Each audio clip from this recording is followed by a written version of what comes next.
What's going on? I hope you're having a positive and productive day. This is a video that's going around on the web today, getting a lot of talking, a lot of attention. So I thought I would listen to it, put my 2 cents to it. Really, it ain't about my 2 cents, man. I think everybody going through something right now, man. So she just sharing what she been going through, just being vulnerable. Yes, this is check out her page, Dawn from Envogue. I think her page is official Dawnrobinson. That's her YouTube channel. So go check her out. Without further ado, man, let's get into it. It has been a minute and a half. I'm so glad to be back. Namaste, hola, all those things. Okay, hello in every language. Oh my gosh, life was lifing and I had to deal with it like we all do. I'm glad to be back. I'm still on cloud 9017 from episode 5. Because I did that on my own and I'm still just knocked out about it. Wow. Anyway, and I'd like to start this episode with a quote from Brené Brown. It's, I think, Brene Brown. Bren said, being vulnerable is not a sign of weakness. It's actually a sign of courage because you show up not knowing the outcome. You show up not knowing the reaction people are going to have and what they're going to feel about it or how you're going to be judged. And when I first started this channel, I knew that I was going to talk about this episode. This is one of the topics that I wanted to discuss. And people are like back and forth with me over this whole time, like, well, you shouldn't talk about it because you're a celebrity. And what if they judge you? And I'm like, okay, what if?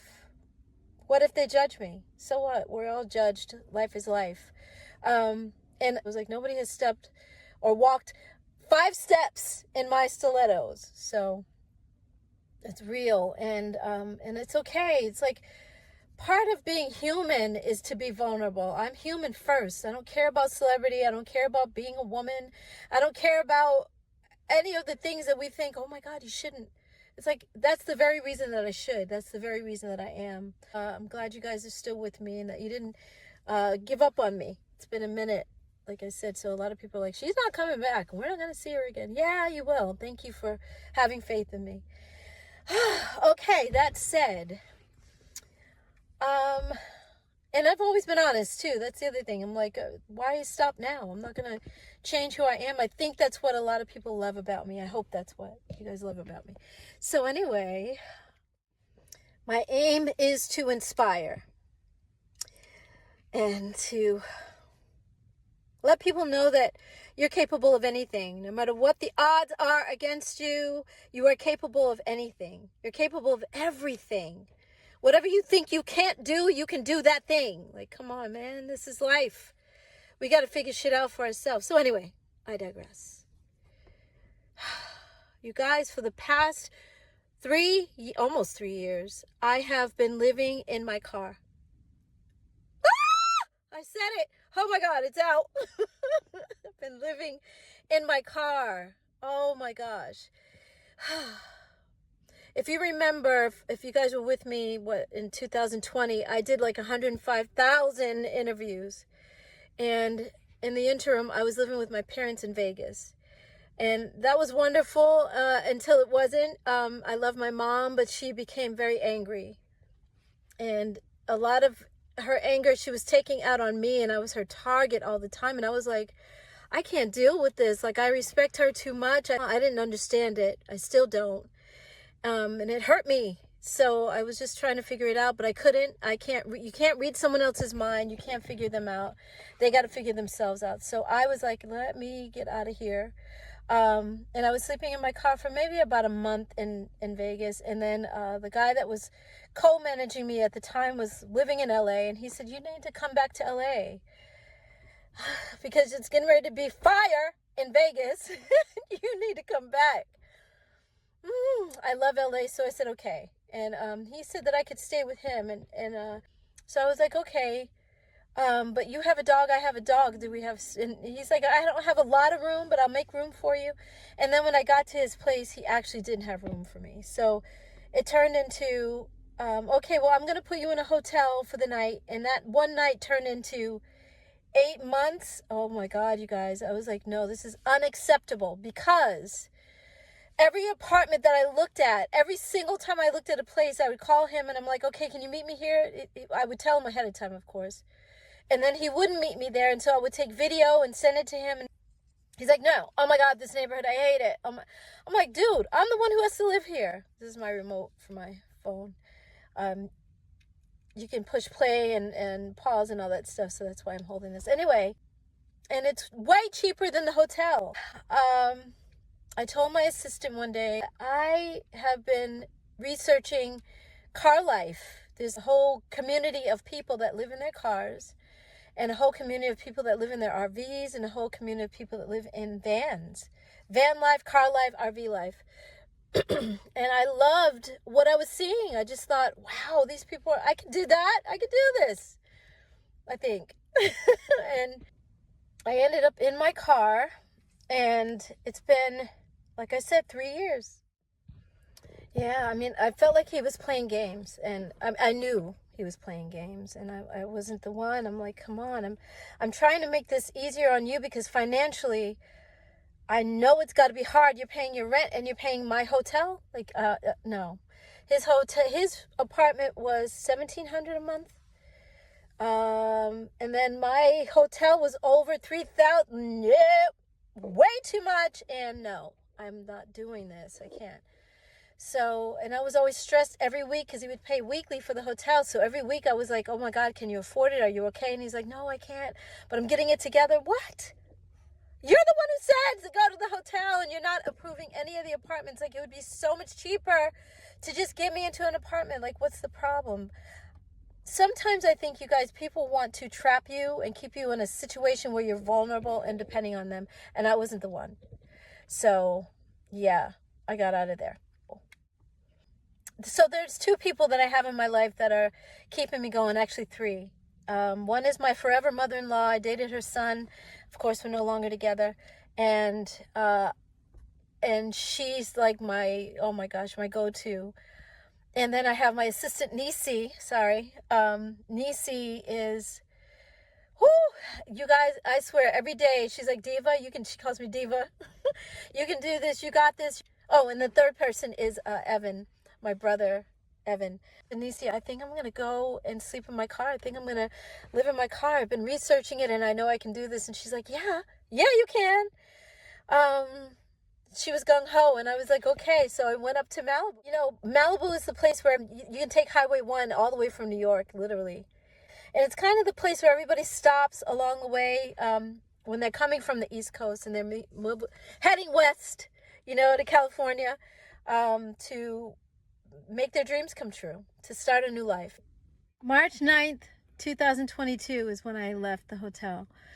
And I got to Malibu and the music on the radio was Avant, Sailing by Avant. I like Christopher Cross's version as well, but this version was like perfect timing. It was so beautiful. Both of them are beautiful, but it was the moment the sun was going down, it was setting, and it was just like I was filming and it was beautiful. So I didn't regret anything. I was just scared that night. That first night was scary. But then as I got to know what to do in my car and how to do it, like how to cover my windows and, you know, you don't talk to certain people. You're careful of telling people that you're alone, as a woman, especially, and I'm a celebrity. I don't just divulge that to people. If you don't know who I am, I'm not telling you that part. I felt free. That was a sense of freedom that I had. I was so free. I felt like, wow, this is so different. I felt like I was on a camping trip. I just felt like it was the right thing to do. I didn't regret it, you know. A lot of celebrities have slept in their cars. A lot of people, not just sleeping, but lived in their cars or lived in the case of Marvin Gaye, he was living in a bread van. I don't know if that was like the name of the van or it was literally that they delivered bread and somebody had it and let him live in it. I don't know what the case was, but he was living in a bread van just before sexual healing came out. You guys, this is not like, oh my God, poor Dawn.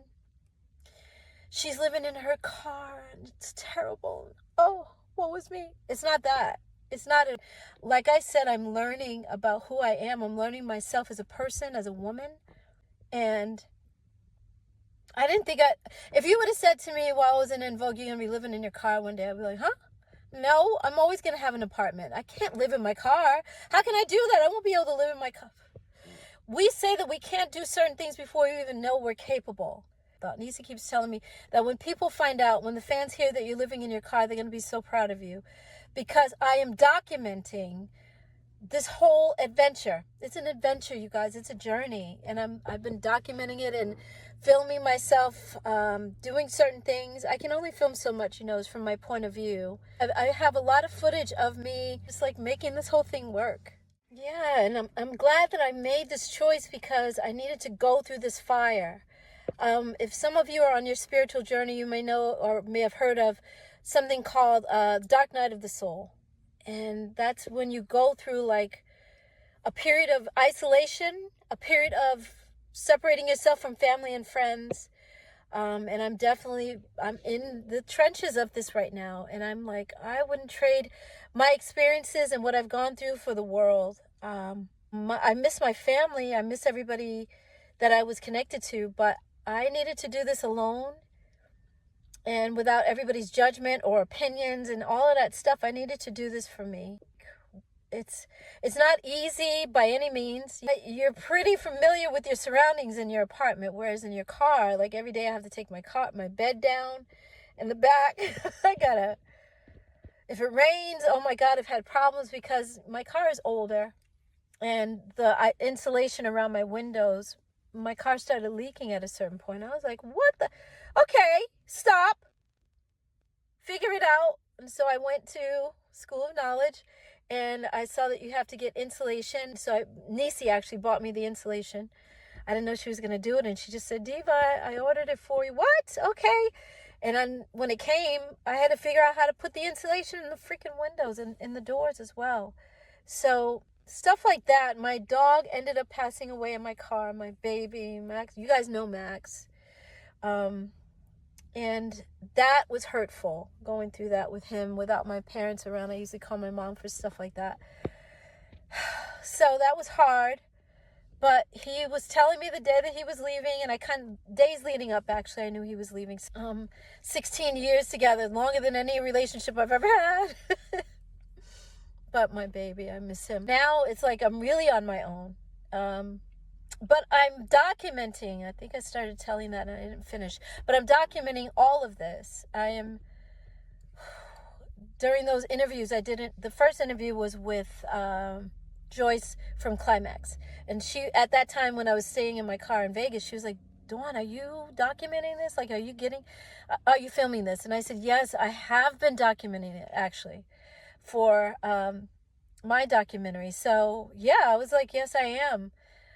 Because people need to see how I've done this.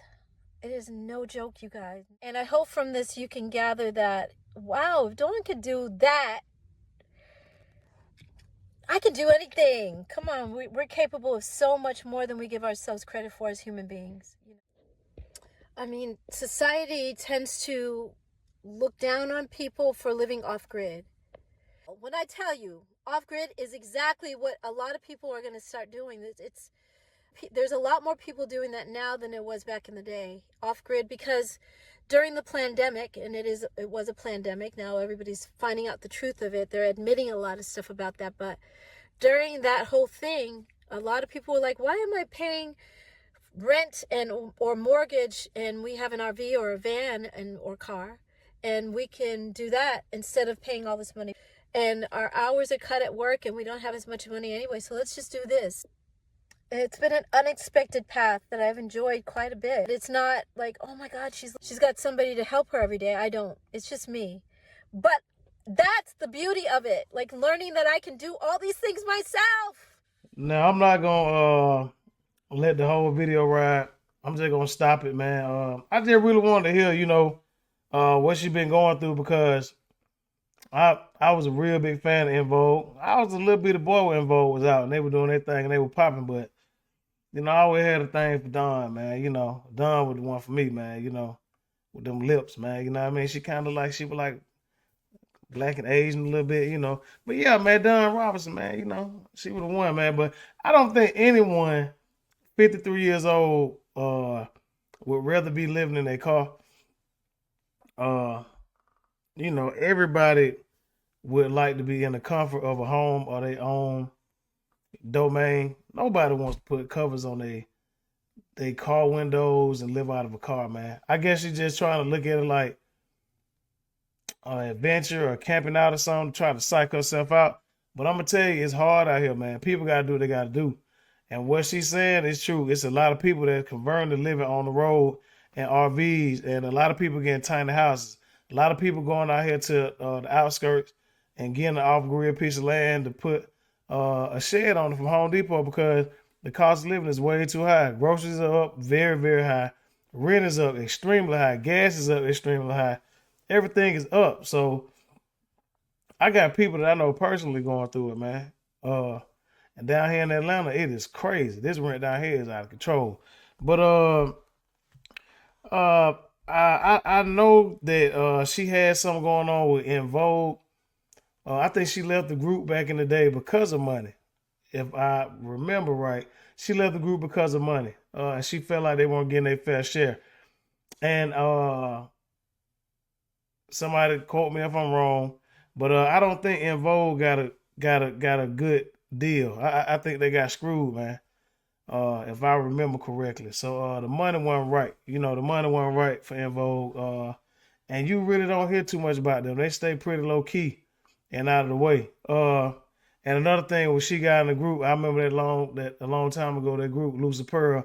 I just like the songs they put out too, man. But I think she fell out with what his name? Raphael Sadiq and his buddy about some money. So, and the thing about these celebrities, man, they like they could just go get a job, and she was in like one of the biggest, huge lady groups, most famous groups ever. In Vogue, man, like you're gonna recognize her, man. That's just what it is. It ain't like she can just go get a job. She can swallow her pride, put her pride aside and just go get a job, but who wants to do that, man? When you done been up on the stage. Yeah, I understand you gotta humble yourself, but you done been on the biggest stage, man.